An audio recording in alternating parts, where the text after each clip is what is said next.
This is a brief tutorial of the game The Wolves as played on Board Game Arena. The Wolves is an action selection, area control, resource management a bit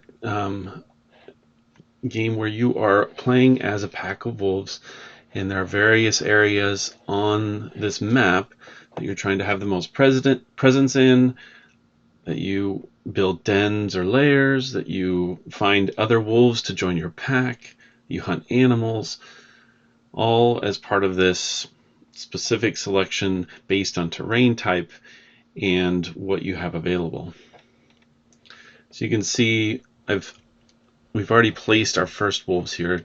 I did that for demonstration, so you can see we each start with two what are called pack wolves and two alpha wolves. And these are the wolves that we start with, and we can continue to add wolves as we go. But before we get to that, I want to go over kind of the most important thing to understand about this game, and that is how to choose your actions. So every player is going to have 6 tiles. Kind of look like cards, but in the actual physical game they're cardboard tiles.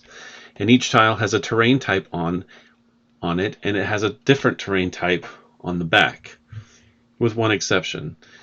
Each of the different wolves have one card or tile that has the same terrain on both the front and the back. So this player here, which is me, I have this tile here which has the forest on both sides, whereas this player has the grassland on both sides.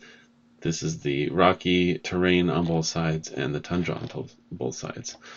The one missing is the desert wolf. Whenever you take an action, we'll go over those actions in a minute here, you will have some sort of target terrain type. So whether it's building a lair or finding a new wolf to bring in or dominating another player's wolf or moving to a specific spot, you always have a target terrain type.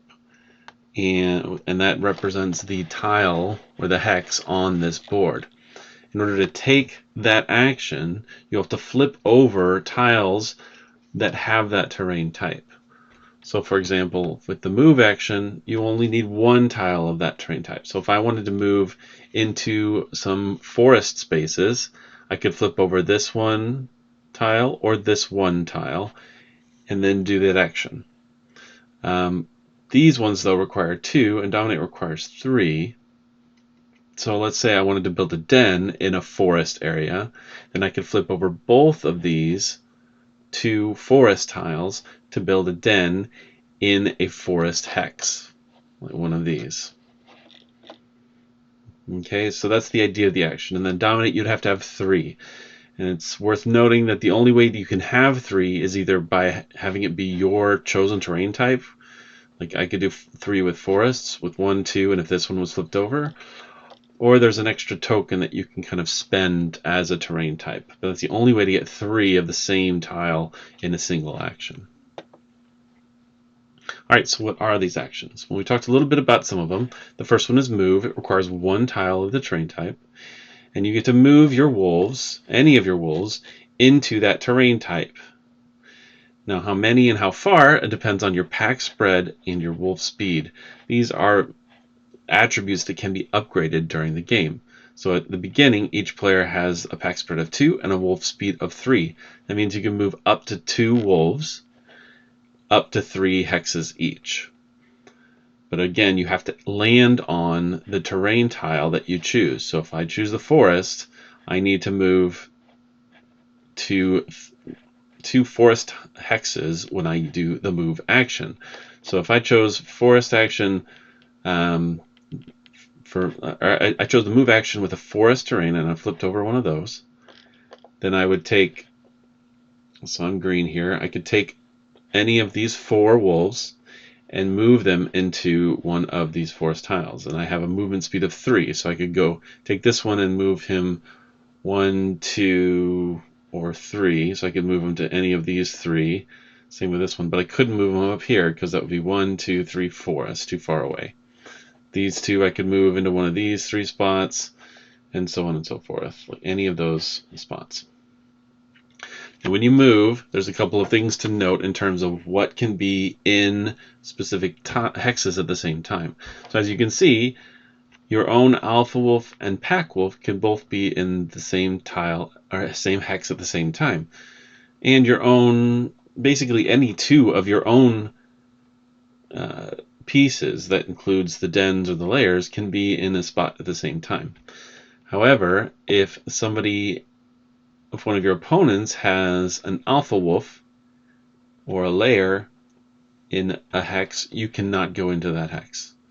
If they have a pack wolf or a den, you can move your alpha wolf into that. There's a bit of a hierarchy. It goes den, then pack wolf, then alpha wolf, then layer in terms of what can be in the same hex. And you can, if it's an opponent, you can always be in something that's lower than you if there's only one of them. So, for example, if my opponent had a pack wolf here and I chose the move with the planes action, I could move that alpha wolf into that hex and move them and push them out into an empty hex, one away. In this case, it would be one of these three. If my opponent had a den here and no other pieces, I could move either of these pieces into that same hex where the den is. It doesn't move the den or do anything to it, but I can move into it because that den is by itself.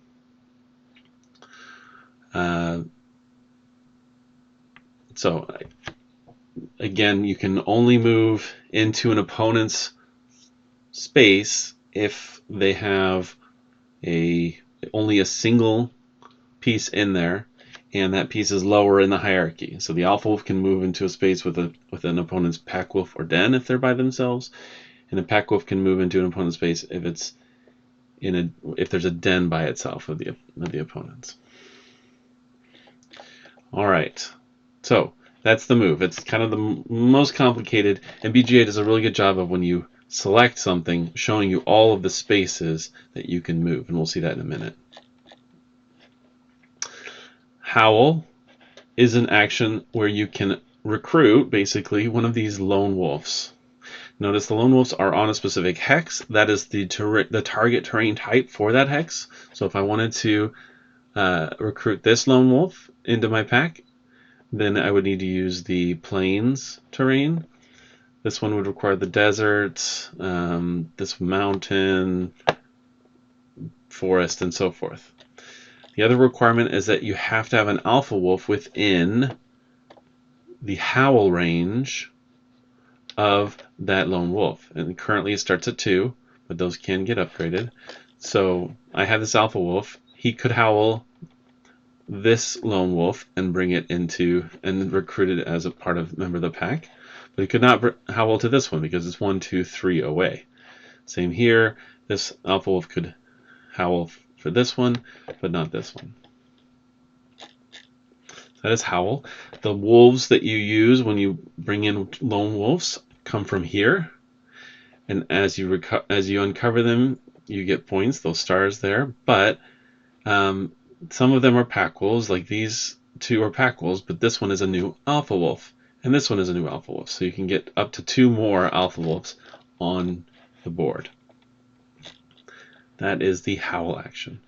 The den and the layer action are very similar, but they're about building dens, which give you presence in specific areas, and they also help you upgrade your various attributes.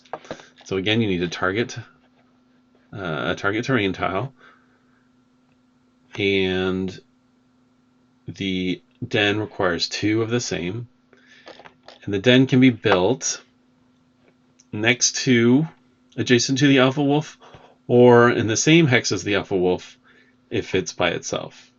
I couldn't build a forest one here because there's 2 pieces already there. But if my alpha wolf was here, I could build a forest den here, or on the same spot as it is, because I could spend these 2 tiles to do so. Same goes with the layer. The layer just upgrades a den. So if I had a den here and I had my alpha wolf next to it or in the same spot, I could upgrade that den to a layer, which also costs 2. And so why again do you do this? Well, first of all, when you upgrade a den or create a den, you get to choose from one of these attributes to upgrade. See, if I use this little den is the den piece, and now my pack spread is 3. If I use this, my pack spread is still, if I keep going and use this one, my pack spread is 3, but I also get this little token here. But then I can get up to 4, and I get some points at the end of the game too, if I uncover those. The layers do a couple of things. One, they're more presence in the area control. Like everything counts for 1 except layers count for 3 when we're doing area majority. And they also give 5 points each at the end of the game as you place them in the board. One more thing about dens and layers. The only dens that can be upgraded to layers are the ones that are next to a water source. So these are the water sources wherever these moons are. So next to those water sources, the dens that are placed here can be upgraded to layers. Other dens cannot be upgraded to layers. And also you can only have 1 layer in an entire section. You can have multiple dens, but only 1 layer per section. Alright, that's the den and layer move. Finally is dominate. Again, this takes 3, so it's a little harder to do. And in fact, at the beginning, you probably only can do it on a target tile that is your type. For instance, I could only do it on a forest tile. And basically, if within your howl range of one of your alphas, there is a lone pack wolf or den of another player's color, you can use the dominate action to swap it out for your color. Theirs is removed. It's not put back on their board. We'll show where it goes in a minute. Or you can, theirs is removed and yours replaces it. So if you dominate a pack wolf, you get a new pack wolf of your color instead. If you dominate a den, it swaps out for one of your dens. And again, you're looking at the target terrain type, 3 tiles of that type, and it has to be a lone pack wolf or a lone den of an opponent's player within howl range.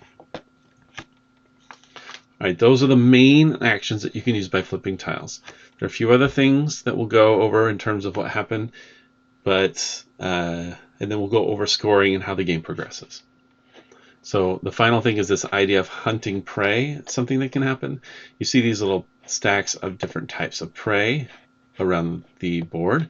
If you ever, in some point during your movement or during your turn, have 3 of your pieces, 3 of your pieces surrounding, in one of the spaces surrounding one of these prey, then you get that prey, and it goes directly onto here. You get points for it. The more you have, the better the points are, and you get these tokens here.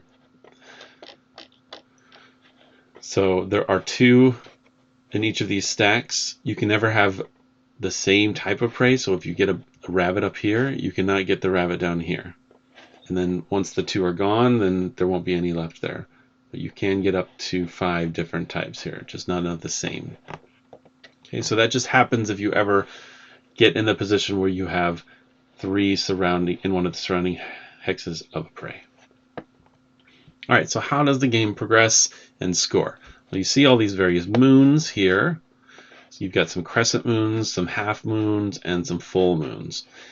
And the way that that works is as this calendar is filled up, and the way that the calendar is filled up is either through these lone wolf. Whenever you take a lone wolf, that token is put here and it starts to count the calendar down. Or if you ever dominate a player, instead of their piece going back into their board like a den or a pack wolf, it goes onto this here. Or if you ever upgrade a layer from a den to a layer, that den goes onto here. So if anything ever comes off the board except for these prey, it goes onto this calendar instead of onto somebody's board. As this fills up, eventually you will hit this crescent moon. And this one is the 4-player crescent moon. There's a 5-player, and on the back there's a 2 and a 3-player version. Well, 3-player version, I know. The 2 players are a bit different. But when you hit that 4-player, at the end of that player's turn, when whoever triggers that, scoring will happen for all of the crescent sections. You can see the sections are kind of surrounded by these water. In the physical game, they're actual tiles. But so in this case, the crescents are here and here. So these two sections will be scored at that point, and then at some point, the half moons will be scored, and then eventually the full moons will be scored, and that will be the end of the game. So when, let's say, these two crescents are being scored, basically you count within these hexes the presence of each player. Presence is pack wolves, alpha wolves, and dens equal 1 each, and layers equal 3 each. If there's ever a tie, then whoever has the most alpha wolves will break the tie.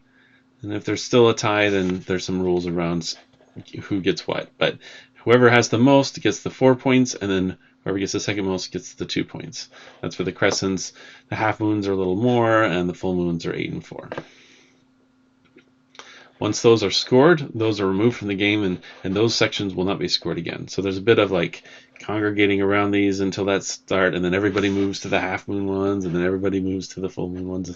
It's a way to score points, but it isn't the only way. Remember, we can, as you uncover these things or fill in these prey, all those stars are points at the end of the game as well.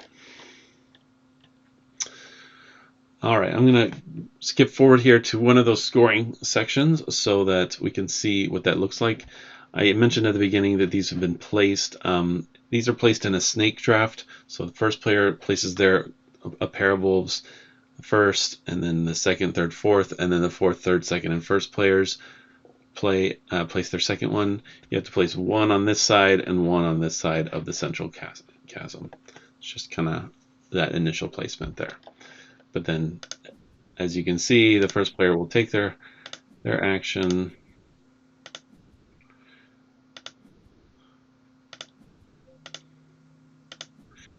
They're moving around. So then the second player here, they took an action where they were able to... oh, sorry, I didn't mention before. You get 2 actions per turn. But this piece right here, whenever you get one of these tokens, lets you take a bonus action whenever you want. So you can spend that to take a bonus action and take 3 turns, or 3 actions in a turn instead of 2. So this player, for example, here, used the movement action to flip over one of their tiles so that now they have 3 of the tundra, move their alpha over here, and are now going to dominate this one because it's within howl range, it's in that target ice tundra terrain, and they're able to flip over 3 at the same time. And you can see after they finish the movement, they dominate that piece. And then when they dominated, they all of a sudden have 3 surrounding this prey. So then they were able to get that prey at the same time. You'll notice that the dominated piece goes here. This is the lone wolf that was recruited previously on the previous player's turn, and the dominated piece goes here, and this is starting to go forward already. Here's what it looks like when it is your turn. Here are the various things that you can do. When you click something, then you show which tiles that you want to flip. In this case, it's a move, so I only have to flip 1 matching tile.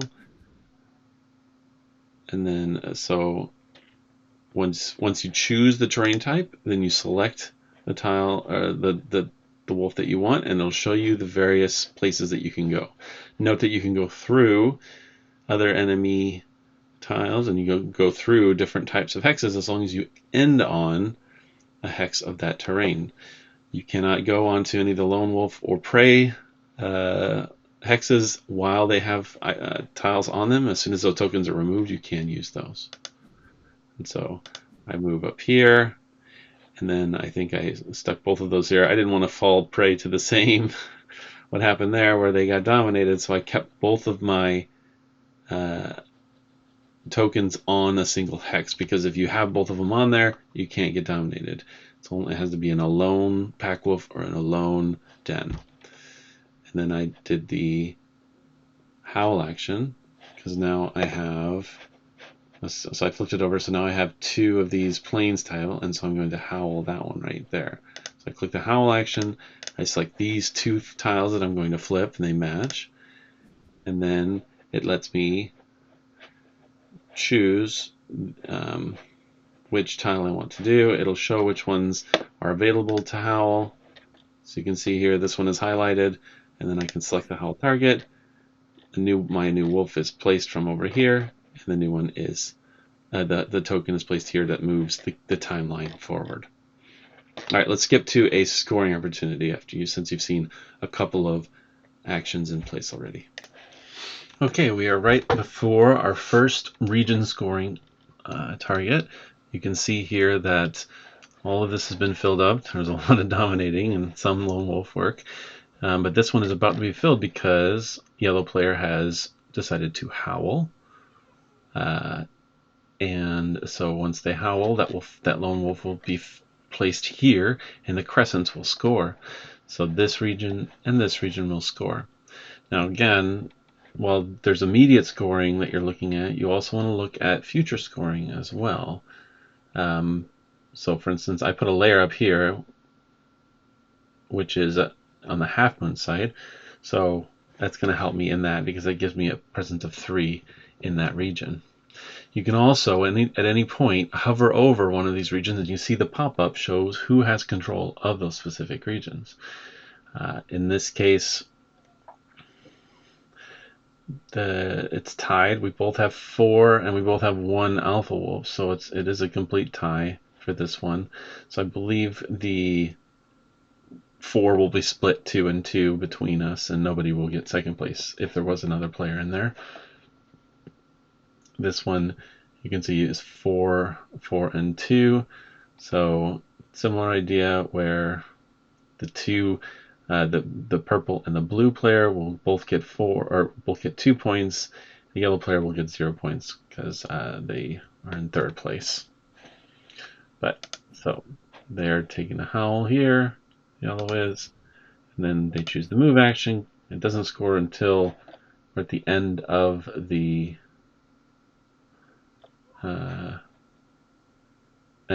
turn of whoever filled in that place. That's going to point. And here we go. You can see, so blue did end up winning this section. Oh no, yeah, I guess the layer was a tiebreaker as well. Oh no, sorry, those are both second places, so they just got 2 second place scores in both of the sections, right? So they had a second place here and second place here, so nobody won any of them, but that was the regions that were scoring. And there you go, those 2 have been removed from the game. The layers and stuff will stay there, and dens can still be dominated if they need to be, but now everybody's going to kind of migrate over to some of these other ones. I start moving up to this one over here because that one's a half moon and not many people are over there. And I've upgraded my wolf speed pretty well so that I can kind of move. I can move 3 wolves up to 4 each. The blue player over here has started to get more of the hunting prey, different tactics. So, but yeah, after this first region scoring, everybody kind of goes into those half moon scores to kind of dominate there, and then the full moon ones at the end. Again, that is a primary way to score points, but it's not the only way. You get points from anything that you've uncovered. You look at the largest number that you've uncovered. So if I uncovered 3 of these, I would get 15 points. You don't get points for each number, but if I uncovered up to the 6th one, I would get 6 points. If you uncover some of these, you get those points as well. If you fill in these praise, whatever the highest number is, you get points for that as well at the end. So while you're to the end, sometimes it's better to even build a den or a layer in not one of the scoring regions just so you can get those points, right? If you build that layer, that's 5 points, which is more than second place in even these full moon scoring. So you got to kind of consider that as you go. That is the Wolves. It's all about building your pack, establishing control of various regions during those scoring parts, upgrading your actions, and finding the most efficient way to use your 2 actions per turn flipping these tiles. Hope this was helpful. Thanks.